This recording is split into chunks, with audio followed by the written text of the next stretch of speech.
കൂടാതെ നല്ല തണലും തണുപ്പും കിട്ടും. മാത്രമല്ല ശുദ്ധവായു ലഭിക്കും. ഇഷ്ടംപോലെ കിളികൾ നിന്റെ വീട്ടിലെത്തും. ഇനി നിന്റെ വിശേഷങ്ങൾ പറ. എന്റെ വീട്ടിന് ചുറ്റും കുറച്ച് സ്ഥലമേ ഉള്ളൂ. അവിടെ ഞാൻ നെല്ലിയും ചാമ്പയും റംബൂട്ടാനും നടും. നമ്മൾ കായ്ഫലം ലഭിക്കുന്ന മരങ്ങൾ തന്നെ നടണമല്ലേ? അതെ അതെ. മാത്രമല്ല ഇതെല്ലാം പരിസ്ഥിതിയെ സംരക്ഷിക്കുവാനുള്ള പ്രവർത്തനങ്ങളാ. കൂട്ടുകാരെ, നിങ്ങളും പരിസ്ഥിതിയെ സംരക്ഷിക്കുവാനുള്ള പ്രവർത്തനങ്ങൾ ചെയ്യില്ലേ? കൂട്ടുകാരെ, ഇന്ന് ജൂൺ 5 ലോക പരിസ്ഥിതി ദിനം. മരങ്ങളും ചെടികളും നമ്മുടെ നല്ല സുഹൃത്തുക്കളാണ്. അതിനാൽ നാം അവയെ സംരക്ഷിക്കണം. നന്ദി, നമസ്കാരം.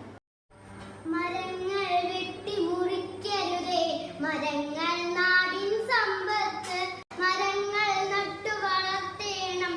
മരങ്ങൾ നമ്മുടെ ഐശ്വര്യം. നദിയെ കുരുതി കൊടുക്കരുതേ. മണലിനായി കൊല്ലരുതേ. പുഴയെ ആർക്കും വിൽക്കരുതേ. അവ ദൈവം നൽകിയ വരദാനം. പ്ലാസ്റ്റിക് സഞ്ചികൾ വേണ്ടേ വേണ്ട. കടലാസ് സഞ്ചികൾ അനുയോജ്യം. ഇന്ന് ജൂൺ 5 ലോക പരിസ്ഥിതി ദിനം. മരങ്ങൾ വച്ചു പിടിപ്പിക്കുക, മാലിന്യം കുറയ്ക്കുക, ജലം സംരക്ഷിക്കുക. ഈ ചെറിയ കാര്യങ്ങൾ പോലും വലിയ മാറ്റങ്ങൾ ഉണ്ടാക്കും. Good morning dear friends and respected teachers. I am here to give a speech on World Environment Day. World Environment Day is celebrated on 5th June every year. This aims to give an awareness about protecting our nature. First World Environment Day was celebrated in 1974.